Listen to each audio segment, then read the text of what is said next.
성도들이 성경을 읽으면서 가장 어려워하는 부분이 바로 이 레위기입니다.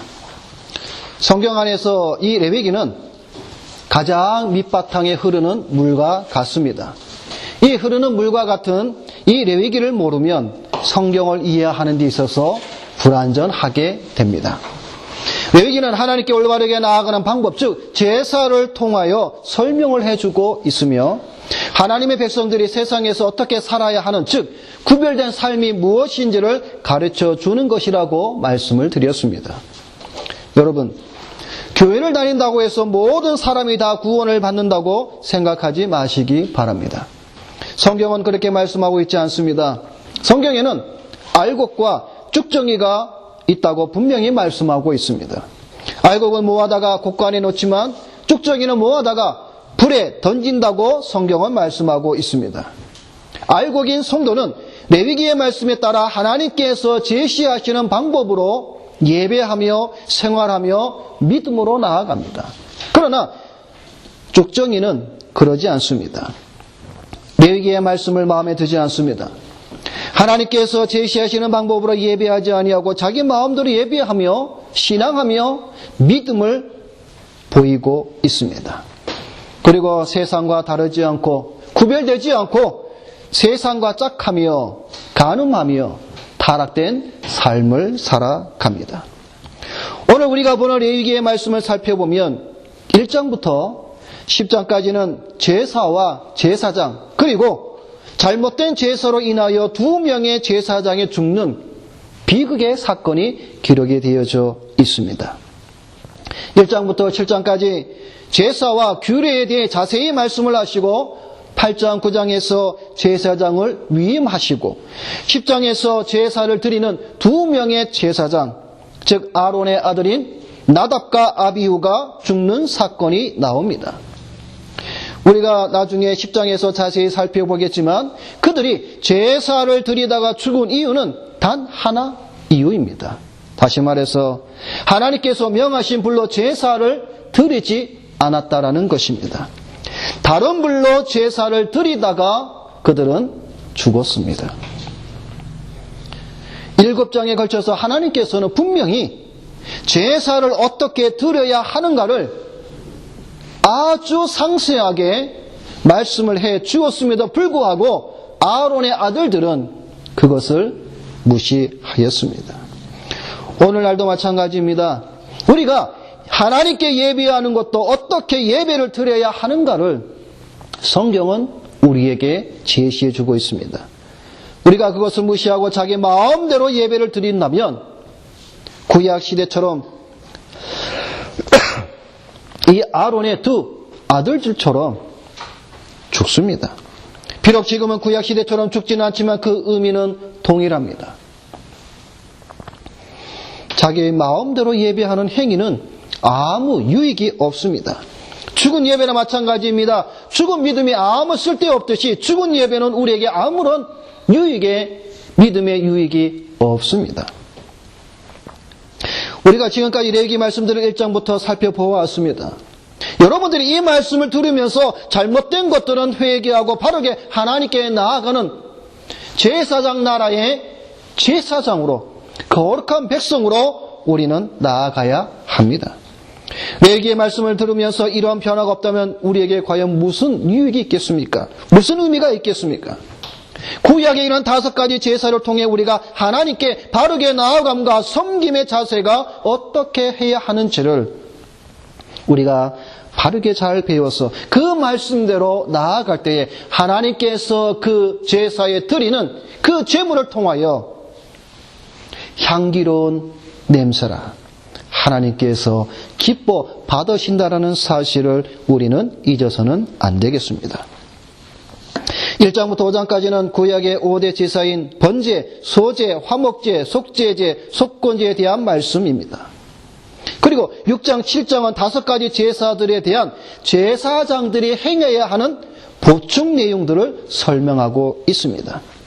지난주에 우리는 번제의 규례에 대해서 살펴보았습니다. 다시 말해서 1장에 설명한 번제의 제사에 보충하는 말씀을 지난주에 우리가 6장에 있는 말씀을 통해서 우리가 말씀을 들었다는 것입니다. 번제의 규례에 대한 말씀을 보면서 하나님 앞에 나아갈 때는 하체가 보이지 않도록 긴 세마포를 입어야 합니다. 그리고 번제단을 불을 꺼뜨리지 말아야 한다라는 사실을 우리가 보았습니다. 이것은 하나님 앞에 나갈 때는 죄를 가지고 나갈 수 없음을 말하는 것으로 우리의 죄를 덮어주는 그리스도의 의의 옷을 입고 나아가야 한다라고 말씀을 드렸습니다. 여러분, 우리 인간의 의는 더러운 옷과 같습니다. 더럽기에 그 의를 가지고서는 결코 거룩하신 하나님 앞에 우리는 나갈 수가 없습니다. 범죄한 인간이 하나님 앞에 담대히 나갈 수 있는 길은 오직 하나입니다. 예수 그리스도의 의의 옷을 입고 우리의 더러운 의를 가리고 하나님 앞에 나아갈 수 있다라는 것입니다. 그리고 번제단의 불의 시초는 하늘로부터 하나님께서 주신 거룩한 불입니다. 그 불을 꺼트려서는 안 됩니다. 제물을 태울 때는 반드시 이 불로 제사를 드려야 하는 것입니다. 불을 꺼트리지 말아야 하는 것은 제사와 관련되어 있기에 오늘날 우리에게 신약시대에는 바로 예배와 관련이 되어져 있다라고 말씀을 드렸습니다. 여러분, 십계명에 있는 말씀처럼 안식일을 기억하여 거룩히 지키라고 말씀한 것과 같이 예배를 기억하여 거룩히 지키라고 성경은 우리에게 말씀을 해주고 있습니다. 그러기에 히브리서 기자는 모이기를 피하는 어떤 사람들의 습관과 같이 하지 말고 오직 권하여 그날이 가까움을 볼수록 더욱 그리 하자라고 말씀하고 있는 것입니다. 마지막 때가 가까울수록 알곡인 성도들은 모이기에 더 힘을 써야 합니다. 그러나 쭉정의 신자들은 모이기를 싫어합니다. 모이지 않습니다. 예배를 드리기 위해 애쓰지도 않습니다. 빼먹어도 양심의 죄책감을 느끼지 않습니다. 결국 이런 자들은 하나님을 떠나버리고 맙니다. 믿음을 버리고 신앙을 버립니다. 데마와 같이 세상을 사랑하여 다시 세상으로 돌아가 버립니다. 언제 내가 교회를 다녔으며 신앙생활을 했는지에 대해서 잊어버리고 맙니다. 불이 꺼지는데 갑자기 꺼지지 않습니다. 하루에 2번 드리는 상번제 시간인 아침과 저녁에 번제를 드린 다음에는 다른 제사를 드리지 못합니다. 그러니까 번제의 저녁 시간 이후에는 다른 어떠한 소제나 속건제나 속죄제나 다른 제사를 드릴 수가 없습니다. 그래서 그 저녁에 드리는 그 소제 이후에 그 다음날 아침에까지는 이 불을 꺼트리지 말아야 됩니다. 그래서 제사장은 밤새 그 불이 꺼지지 않도록 돌보아야 한다라는 사실입니다. 그런데 제사장이 졸거나 깜빡하는 사이에 불은 서서히 꺼지고 마는 것이죠. 우리의 신앙과 우리의 예배 드리는 것도 동일합니다. 여러분, 예배도 갑자기 빠지는 것이 아니죠. 서서히 빠집니다. 1번, 2번 빠지다가 족주로 빠지다가 그러다가 교회를 떠납니다. 번제의 규례를 통해서 우리가 잊지 말아야 할 사항들을 지난 시간에 우리가 살펴보았습니다. 오늘 이제 우리가 본문의 말씀을 통해서 두 번째 규례인 소제의 규례에 대한 말씀을 보고자 합니다. 소제의 규례는 우리가 앞서 보았던 2장에서의 내용과 별 다른 내용이 있지 않습니다. 거의 같습니다. 다만 차이가 있다면 평민의 소제와 함께 제사장이 드리는 소제에 대한 말씀이 나온다는 것입니다. 여러분이 2장의 말씀을 보았을 때에 평민의 소제입니다. 오늘 본문의 말씀은 제사장이 드리는 소제에 대한 말씀이 기록이 되어져 있습니다. 제사장이 드리는 소제의 제물에 대해서는 온전히 불사르고 먹지 말아야 합니다. 우리가 2장에서 보았듯이 평민들이 드리는 소제물은 제사장들이 먹을 수는 있어도 오늘 본문에 제사장이 드리는 소제물은 제사장이라도 먹어서는 안 됩니다. 오늘 본문 15절 16절에 그 소제의 고운 기름 가루 한 움큼과 소제물 위에 유향을 다 취하여 기념물로 단 위에 불살라 여호와 앞에 향기로운 냄새가 되게 하고 그 나머지는 아론과 그 자손이 먹되 누룩을 넣지 말고 거룩한 곳 회막들에서 먹을지니라. 그리고 이 소제는 속죄제와 속건제와 더불어 지극히 거룩하다고 말씀하고 있습니다. 지극히 거룩하다. 이 소재의 길에서 오늘 우리에게 주시는 말씀은 두 가지입니다. 기념물과 소득에 관한 부분입니다. 우리가 2장에서 보았듯이 기념물로 드리는 제사입니다. 무엇을 기념하냐 하면 누룩을 넣지 않은 빵, 그것을 먹은 날, 여러분 이스라엘 백성들이 언제 누룩을 넣지 않은 빵을 먹었습니까? 애굽에서 탈출할 때 그들이 먹은 빵입니다. 다시 말해서 기념하라는 것은 하나님께서 애굽의 종살이에서 우리를 구원해 주심에 대한 기념으로 드리는 제사라는 것입니다. 그리고 또한 이 소재는 제사장들의 소득입니다. 우리 학생들 소득이라는 말은 영어로 말하면 인컴입니다. 소득. 자, 이 말씀이 오늘 우리 신약시대에 우리에게는 무슨 말씀입니까?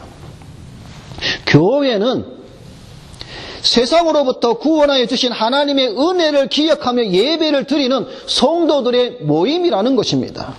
성도들의 공동체라는 사실입니다. 비즈니스를 하기 위해서 모이는 곳이 아닙니다. 친목을 위해서 모이는 것도 아닙니다. 자신의 어떤 개인적인 욕망을 이루기 위해서 또는 장사를 하기 위해서 교회에 모이는 곳이 아니라는 것입니다. 교회는 하나님께서 우리도 하여금 세상에서 우리를 구원해 주신 그 은혜에 감사한 성도들이 모여서 하나님을 경배하는 모임의 장소라는 것입니다. 죽을 수밖에 없었던 나를 구원해 주신 하나님을 기념하여 모이는 곳이 바로 이 교회라는 것입니다. 그러므로 택함 받지 못한 사람들은 결국 교회를 떠나게 되어져 있습니다. 왜냐하면 그들은 하나님의 은혜를 기념할 만한 조건이 없습니다. 그래서 교회를 떠나는 겁니다. 하나님께서 나를 구원해 주신 그 은혜, 자기와는 상관이 없기 때문에 교회의 모임 속에 그들은 결국 대마처럼 다시 세상으로 되돌아갈 수밖에 없다라는 것입니다. 하나님께서 은혜를 베푸셔서 우리가 구원을 얻게 하신 이 은혜는 1년 365일, 아니 10년, 1000년, 만년을 우리가 기념하고 기념하여도 다 갚을 수 없는 큰 하나님의 은혜입니다. 지옥의 고통에서 영원히 살아야 하는 우리가 해방되었는데, 사랑하는 성도 여러분, 우리의 짧은 인생, 100년도 안 되는 인생을 하나님을 기념하여 그리스도의 핏값으로 사신 교회에 와서 예배 드리는 것이 당연하지 않습니까? 그런데 오늘날 우리는 이것을 잊어버리고 있다는 것입니다. 일주일에 한번 공예배로 드리는 그 시간도 아까운 사람들에게는 무슨 말이 필요하겠습니까? 어떤 말도 그들에게는 들리지 않습니다. 여러분, 마지막 때에 어떤 때와 같다고 마태는 기록하고 있습니까? 노아의 때와 같다고 말씀하고 있습니다. 노아가 하나님의 심판의 때가 가까웠으니 방주 안으로 들어오라고 하여도 그들은 듣지 않습니다. 홍수가 나서 그들이 멸망하는 그 순간까지 그들은 무엇에 정신이 팔려 있습니까? 장가가고 시집가고 세상의 쾌락에 빠져서 그들은 홍수가 나서 저희를 다 멸하기까지 깨닫지 못하였다라고 마태는 기록하고 있습니다. 여러분, 오늘날에도 마찬가지죠. 노아의 때와 같습니다. 세상의 많은 사람들은 세상의 쾌락을 위해서 지금 멸망이 눈앞에 다가왔는데도 불구하고 하나님 앞에 온전히 서지 못하고 있습니다. 하나님은 은혜를 기념하여 교회에 모여 예배 드리는 것보다 세상의 일에 더 정신이 팔려서 자신의 영혼이 죽는 것도 모르고 사는 하루살이와 같은 자들이 우리 주변에는 너무나 많이 있습니다. 그러면서도 자신은 똑똑하다고 착각 속에 빠져 있습니다. 참으로 안타깝습니다. 그리고 이 소재의 귀를 통해서 오늘 우리에게 주시는 것은 교회의 성도들이 드린 헌금에 대한 투명성을 가르쳐주고 있습니다. 회막들에서 제사장들이 소재물을 먹는다는 것은 제사장에게 드린 그 소재물들이 올바르게 하나님 앞에서 사용되어지고 있는 것을 보여주는 것입니다. 하나님께 드린 헌금이 잘 사용되어지어 있는가? 그것을 보라는 것입니다. 하나님께 바쳐진 거룩한 제물이기 때문에 함부로 다루어지는 것이 엄격히 금지되었던 것 같이 오늘 여러분들이 성도들이 세상에서 피땀 흘린 그 믿음 안에서 구별하여 드린 그 헌금도 하나님께 드린 것이기에 교회 안에서 바르게 사용되어져야 한다는 것을 가르쳐주고 있습니다. 그래서 여러분, 교회 안에서 재정부가 교회의 재정이 어디에 어떻게 쓰여지는가를 잘 감시를 해야 합니다. 여러분, 사실 우리가 한국에 안에 많은 교회들이 시끄러운 것 중에 하나가 바로 이 교회 재정이죠. 투명하지 않기 때문입니다. 여러분, 교회의 재정은 목사의 개인 금고나 은행이 아닙니다. 목회자가 교회의 재정을 마음대로 사용하는 것은 잘못된 것이며 그것을 허용하도록 만든 교회의 성도들도 잘못입니다. 교회의 재정은 하나님께 드린 것으로 바르게 사용되어지도록 재직들이나 성도들이 지켜봐야 하는 것입니다. 그래서 회막들 안에서 제사장들이 그것을 제대로 잘 지키고 있는가 그것을 보아야 하는 것이죠. 이것이 소재의 규례가 오늘 우리 신약시대에서는 여러분들이 교회 안에서 공동체 안에서 어떻게 교회 생활을 하며 신앙 생활을 하며 하는 것을 가르쳐주고 있다는 것입니다. 세 번째 규례는 속죄제 규례입니다. 속죄제에 대해서는 우리가 4장에서 이미 우리가 말씀을 보았습니다. 오늘 본문에 있는 말씀은 제사장이 먹을 수 있는 제물과 먹을 수 없는 것에 대해서 말씀하고 있습니다. 먹을 수 없는 것은 제사장이나 회중이 드린 제물은 먹지 못합니다. 왜냐하면 우리가 4장에서 보았듯이 제사장과 회중이 드린 제사법을 보게 되면 어떻게 드려졌습니까?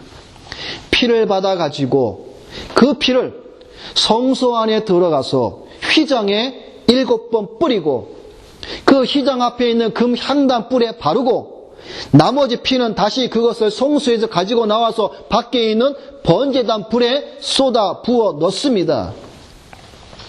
이것은 족장들이나 개인이 드리는 속죄 제사와는 전혀 다른 차원의 제사이기 때문에 제사장이나 회중이 드리는 제물은 제사장이 먹을 수가 없습니다. 그러나 족장이나 개인이 드린 속죄물은 제사장들이 먹을 수가 있습니다. 또한 본문의 말씀은 거룩한 것과 더러운 것이 서로 섞여서는 안 되는 원리에 대해 가르쳐 주고 있습니다. 여러분 본문 27절, 28절을 보면 무릇 그 고기에 접촉하는 자는 거룩할 것이며 그 피가 어떤 옷에든지 묻었으면 묻은 그것을 거룩한 곳에서 빨 것이며 그 고기를 토기에 삶았으면 그 그릇을 깨트릴 것이요 유기에 삶았으면 그 그릇을 닦고 물에 씻을 것이며 라고 말씀하고 있습니다. 여러분, 제사를 주관하는 제사장은 피 있는 희생 제물의 고기를 다룰 때에 여러분 사실 그렇잖아요. 아무리 주의를 한다고 해도 제물의 피가 옷에 묻게 되어 있습니다. 그래서 제사장은 제사가 끝난 후에 자신의 옷을 면밀히 살펴봅니다. 피 묻은 것이 발견하면 그 피를 성막 내 거룩한 곳에서 깨끗이 씻어내야 합니다. 왜냐하면 피는 생명을 상징하는 것으로 오직 여호와 하나님께만 드려져야 하기 때문에 그렇습니다. 또한 이것은 예표적인 의미로서 이 희생 제물의 피는 예수 그리스도의 대속의 희생을 상징하는 보혈을 의미하기 때문에 이 귀중한 피를 옷에 묻힌 채 방치하거나 또한 밖으로 나간다는 것은 여호와의 거룩성을 훼손시키는 일이기 때문에 이것은 하나님 앞에 큰 범죄가 된다는 사실입니다. 하나님께 구별되어진 모든 거룩한 물건들은 거룩한 곳, 즉 성막을 벗어날 수가 없습니다. 왜냐하면 거룩한 물건들이 성막 밖으로 나갈 때에 그것이 성문 밖에 있는 부정한 것들과 접촉함으로 말미암아 하나님의 거룩성이 파괴되기 때문에 그렇습니다. 그래서 옷에 피가 묻었다면 반드시 성막 안에서 깨끗이 씻어야 한다라는 것입니다. 그리고 본문 말씀에 보면 토기 그릇과 유기 그릇에 관한 말씀이 나옵니다. 우리 학생들, 토기 그릇은 뭐냐면 흙으로 만든 그릇, 유기 그릇은 무엇이냐면 놋그릇, 놋으로 만든 그릇입니다. 자, 그런데 이 두 가지 그릇에 토기 그릇에 삶았은 것은 나중에 이 토기 그릇은 깨트려 버리라고 말씀하고 있고, 유기 그릇에 삶았던 이 그릇은 물로 깨끗이 닦고 씻으라고 말씀하고 있습니다. 여러분, 똑같은 그릇인데 왜 토기는 깨트리고 유기는 그냥 닦으면 된다고 말씀하고 있을까요? 토기는 흙으로 만들었기에 삶았을 때에 그 재물이 거룩하기 때문에 그 거룩한 그 재물에 물이나 그런 성분들이 이 토기에 흡수가 되죠. 그래서 이 거룩한 그릇으로 쓰여졌던 이 그릇이 아무리 물로 깨끗이 닦아도 토기 그릇은 그 안에 이미 벌써 거룩한 하나님의 그 속성이 들어가 있기 때문에 다른 그 어떤 것으로 이 그릇을 사용하면 안 된다라기 때문에 이 그릇은 반드시 깨트려야 됩니다. 그러나 유기 그릇은 흡수됨이 되지 않기 때문에 물로 깨끗이 닦아서 다시 사용할 수 있다는 것이죠. 이것은 무엇을 우리에게 가르쳐주고 있습니까? 거룩한 것과 더러운 것은 결코 함께 할 수 없다는 것을 오늘 우리에게 가르쳐주고 있습니다. 여러분, 사도 바울은 오늘 우리 성도들을 가르쳐서 뭐라고 말씀하고 있습니까? 너희는 하나님이 거하시는 거룩한 성전이라고 그랬습니다. 여러분의 몸은 거룩한 그릇입니다. 보배로우신 예수 그리스도를 담은 보배로운 그릇, 거룩한 그릇. 여러분은 거룩한 자입니다. 그래서 사도 바울은 신약 성경에 오늘 우리에게 뭐라고 말씀을 해주고 있냐면 성결과 부정, 하나님과 우상, 신자와 비신자, 빛과 어둠을 구별하여 분리를 강조하고 있습니다. 여러분, 우리가 거룩하다는 말은 구별, 분리라고 말씀을 드렸습니다. 세상과 구별된 자, 세상과 분리된 자, 그가 바로 무엇입니까? 크리스찬입니다. 우리가 일반적으로 교회에서 말하는 성도입니다. 거룩한 백성, 거룩한 무리, 바로 여러분입니다. 그래서 여러분들은 거룩한 자들입니다.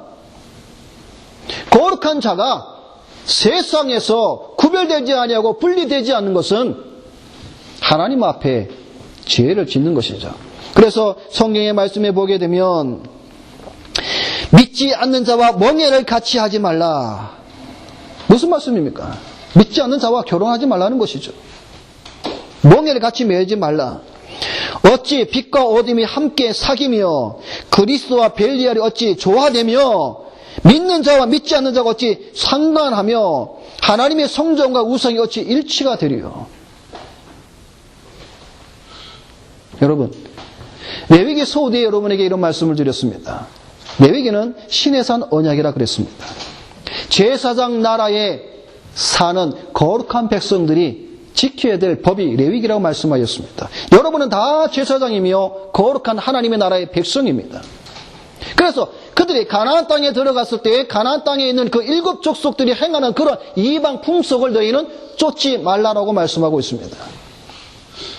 근데 여러분, 오늘날 우리 현대를 살아가는 우리 교회들은 얼마나 이 세상, 이 가나안 풍속, 유행을 얼마나 따라갑니까? 여러분, 텔레비 한번 유명한 탤런트가 여자 탤런트진, 남자 탤런트진 이상한 옷 하나 입고 나오면 얼마나 유행합니까? 너도 나도 따라하고 세상의 유행에 따라갑니다. 이방 풍속을 쫓지 말라고 하였습니다. 하나님의 백성 여러분들은 거룩성을 지켜 나가야 합니다. 이것이 바로 성화입니다. 속죄제의 규례는 오늘 우리에게 이것을 가르쳐주고 있습니다. 네 번째 규례는 속건제 규례입니다. 속건제도 우리가 5장에서 이미 말씀을 보았습니다. 속건제는 하나님과 이웃에게 입힌 손해를 속죄하고 보상하기 위해서 드리는 제사라고 말씀을 드렸습니다. 그래서 흔히 우리는 이 속건제를 보상 제사라고 부르기도 합니다. 속죄제와 속건제의 차이는 두 가지입니다. 첫째는 속죄제는 하나님의 계명, 율법을 어겼을 때에 드리는 제사입니다. 그러나 속건제는 하나님의 것, 이웃의 것, 그것에 손해를 입혔을 때에 드리는 제사가 속건제입니다.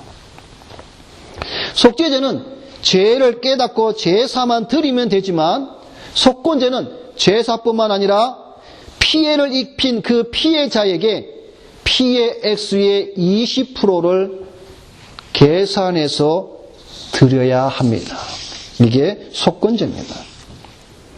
오늘 본문에서는 특별히 제물 드리는 일을 중심으로 제사장의 임무와 받을 그 목에 대해서 다시 설명을 해주고 있습니다. 7장 8절로 9절에 보게 되면은 사람의 번제를 드리는 제사장, 곧 그 제사장은 그 드린 번제물의 가죽을 자기가 얻을 것이며 무릇 화덕에 구운 소제물과 소태나 번철에 맞는 소제물은 그 드린 제사장에게로 돌아갈 것이니 무릇 소제물은 기름 섞은 것이나 마른 것이나 아론의 모든 자손이 평균히 분배할 것이니라 말씀하고 있습니다. 여러분, 번제에는 두 가지의 종류가 있습니다. 첫째는 제사장이 이스라엘 온 회중의 죄를 속함과 동시에 이스라엘의 온 회중의 끊임없는 헌신과 충성을 나타내기 위해서 매일 아침 저녁으로 드리는 상번제가 있습니다. 그리고 또 하나의 번제는 어떤 사람이 하나님께 헌신과 봉사를 결심하여 자원하여 드리는 개인의 특별 번제가 있습니다. 본문의 8절에 사람의 번제란 상번제와 구별되는 바로 개인이 드리는 특별 번제를 가리킵니다. 제사장 곧 그 제사장은 그 드린 번제물의 가죽을 자기가 얻을 것이며 희생 제물을 온전히 하나님께 불살라 드려야 하는 번제의 경우에도 짐승의 가죽은 제사장의 목으로 돌아갔습니다. 그러나 단 이 경우의 번제는 개인이 드리는 특별 번제에만 해당되며 상번제로 드릴 때에 그 가죽은 제사장이 가져갈 수가 없습니다. 개인으로 드린 번제물을 그 가운데 가죽을 얻은 것은 유대 랍비들에 의해서 보면 성막 유지비에 사용됐다고 합니다. 그래서 이 속건제의 규례에 대해서는 제사장들이 해야 될 임무와 그 목에 대해서 말씀을 해주고 있는 것입니다. 자,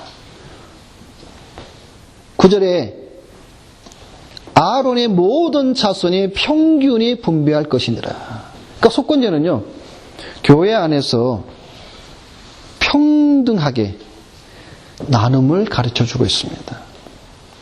그러니까 여러분, 교회 안에는요, 평등입니다. 구분이 없습니다. 계급이 없습니다. 다만 차이가 있는 것은 제사를 드린 제사장은 그 소제물 가운데에 좀 더 받지만 그 나머지 모든 제사장들에게는요, 동일하게 분배가 되어져 있습니다. 이것이 오늘날 교회 안에도 우리에게 해당되는 말씀입니다. 마지막으로 화목제의 규례를 살펴보겠습니다. 화목제물은 일반 백성들도 먹을 수 있는 유일한 제물입니다. 제물의 일부는 제사장이 취하지만 나머지는 드리는 자가 먹게끔 되어 있습니다. 화목제는 세 가지가 있습니다. 감사제가 있고 서원제가 있고 자원제가 있습니다. 자원제를 우리가 성경에 보면 낙헌제라고 말을 하기도 합니다. 자, 오늘 본문에 보면 서원제나 자원제에 대해서는 별로 말씀을 해주고 있지 않습니다. 그러나 첫 번째 감사제에 대해서는 오늘 성경에 보면은 자세하게 기록이 되어져 있습니다.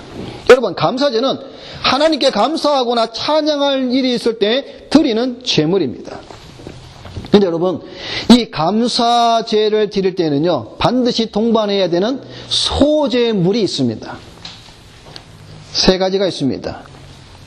기름 섞은 무교병, 두 번째는 기름을 바른 무교전병, 세 번째는 고운 가루에 기름 섞어 구운 과자, 그리고 뒤에 하나를 더 붙인다면 유교병을 반드시 이 감사제에 드릴 때에 동반해야 됩니다. 여러분, 유교병은 누룩을 넣은 것인데 우리가 제사의 앞에서 보할 때는 누룩을 넣지 말라 그래도 이 화목제, 이 감사제를 때는요, 이 누룩을 넣은 유교전병도 허락이 됩니다. 그것은 이 화목제는 친교와 합평을 도모하는 공동 식사이기 때문에, 축제이기 때문에 함께 나눔을 통해서 즐거움을 얻기 위함입니다. 자, 성경에 보게 되면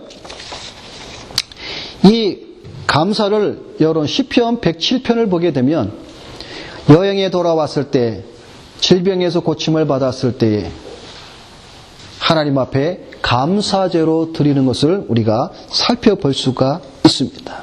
그런데 이 감사제물로 드린 이 제물은요, 그날 당일에 다 먹게 되어져 있습니다. 서원제와 자원제는 이틀 동안도 해당이 됐지만 이 감사제는요, 그날 당일에 다 먹게 되어 있습니다. 그리고 이 감사제와 서원제와 낙헌제는 동일하게 3일을 넘기지 못합니다. 하나님께서 이렇게 말씀하고 있는 것은 말씀에 불순종하는 제사는 결코 하나님을 기쁘시게 하는 것이 아니라 오히려 하나님 앞에 가증한 것, 헛된 제사라는 것을 이 화목제의 규례를 통해서 우리에게 지금 가르쳐 주고 있는 것입니다.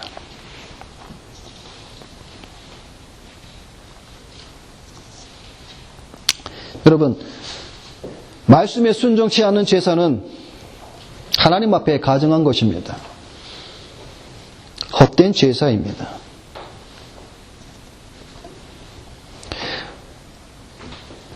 하나님께 예물을 드리는 자는 제사 과정에서 하나님의 말씀대로 성실히 순종하는 그것이 바로 하나님을 기쁘시게 해드린다는 사실을 알아야 합니다.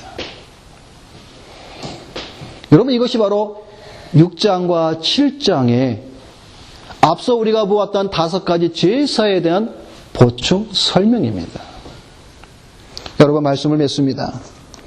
제사의 규례들을 통하여 성도는 하나님께 올바로 나아가는 자세와 의미들을 정확하게, 분명하게 알아야 합니다. 사사기 시대처럼 자기 소견에 옳은 대로 행하는 자가 되시겠습니까? 아니면 여호와께서 모세에게 일러 가라사대 말씀하신 대로 순종하며 나가는 자가 되시겠습니까? 성경은 하나님의 말씀에 거역하는 것을 점치는 행위며 우상에게 절하는 것과 같다고 말씀하고 있습니다. 그래서 사무엘 선지자가 사울에게 이런 말씀을 했죠. 순종이 제사보다 낫고 듣는 것이 수양의 기름보다 나으니 이는 거역하는 것은 사슬의 죄와 같고 완고한 것은 사신 우상에게 절하는 죄와 같음이라. 바라기는 우리 모든 성도들은 오늘날 하나님의 말씀대로 구약의 5가지 제사에 담겨있는 하나님 앞에 어떻게 나아가는 것이 바른 것임을 이 레위기는 이 말씀을 통해서 저와 여러분들이 더 바르게 하나님을 경외하며 예배하며, 그러므로 하나님께서 우리의 예배를 향기로운 냄새라고 받으시는 이 복된 예배를 통하여 하나님 앞에 찾긴 바 되어 하나님의 축복을 받아 누리는 우리 모든 성도들이 되시기를 주님의 이름으로 부탁을 드립니다. 기도하겠습니다.